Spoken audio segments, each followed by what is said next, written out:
Bible कहती है कि 40 दिन और 40 रात वो निराहार यानी कुछ नहीं खाया उसने। और लिखा जब ये 40 रोजे बीत गए तब उसे भूख लगी और परखने वाले ने कहा ये पत्थरों को बोलिए क्या बन जाए। 40 दिन के बाद ही क्यों, 30 दिन के बाद क्यों नहीं? उसे भूख 10 दिन के बाद क्यों नहीं लगी, 15 दिन के बाद क्यों नहीं लगी, 40 दिन के बाद ही क्यों? लेकिन जब रोजे बीत गए तो उसे भूख लगी और परखने वाला उसकी परख करने के लिए आया। वो कब आया? जब 40 रोजे खत्म हो चुके थे और उसको मालूम था कि अब ब्लेसिंग, वो सामर्थ, वो अभिषेक बहुत नजदीक है। वो सिर्फ इतना नजदीक था कि यीशु मसीह के परखे जाने के बाद वो रिलीज होने वाले था यीशु मसीह के ऊपर।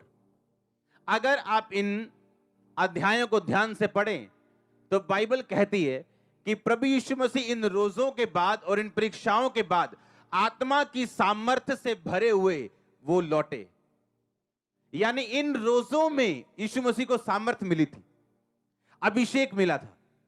और शैतान ये बात जानता था कि 40 रोजे सक्सेसफुली पूरे हो चुके हैं, अब इन्हें खत्म कैसे करूं या मैं इन्हें व्यर्थ कैसे करूं।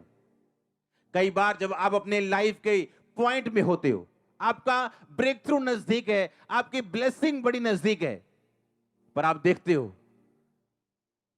कि ये क्या हो रहा है, ये मुश्किल मुझे क्यों आ रही, ये ऐसा मेरे साथ क्यों हो रहा है, ये ट्रबल अब मुझे क्यों आ रहा है।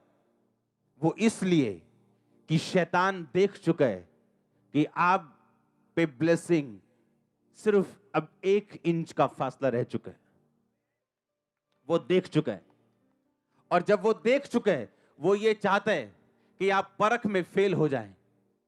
और इसीलिए परमेश्वर ने कहा इंसान अकेली रोटी से नहीं परंतु परमेश्वर के मुख से निकले एक एक वचन से जीवित रहेगा। और यीशु मसीह ने उसे वचन से जवाब देते गए, वचन से वो बोलते गए। और बाइबल कहती है उसके बाद जब शैतान चला गया, यीशु मसीह आत्मा की सामर्थ्य से भरे हुए वापस लौटे।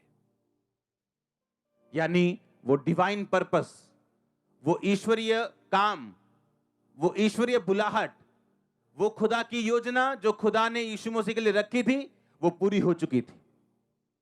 इसका मतलब अगर आप यीशु मसीह के संतान हैं, आपके लिए भी एक प्लान है परमेश्वर का। उसका आपके लिए भी एक डिवाइन योजना है, ईश्वरीय योजना है।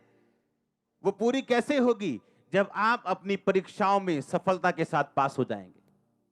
और याद रखो, जब शैतान सबसे गर्म हो, आपका ब्रेक थ्रू सबसे नजदीक है। जब आपकी परीक्षा, वो बीमारी हो, सताव हो, गरीबी हो, जब टॉप पे चली जाए, तो याद रखना मेरी बात, अगला दिन आपकी लाइफ का सबसे सुंदर होगा।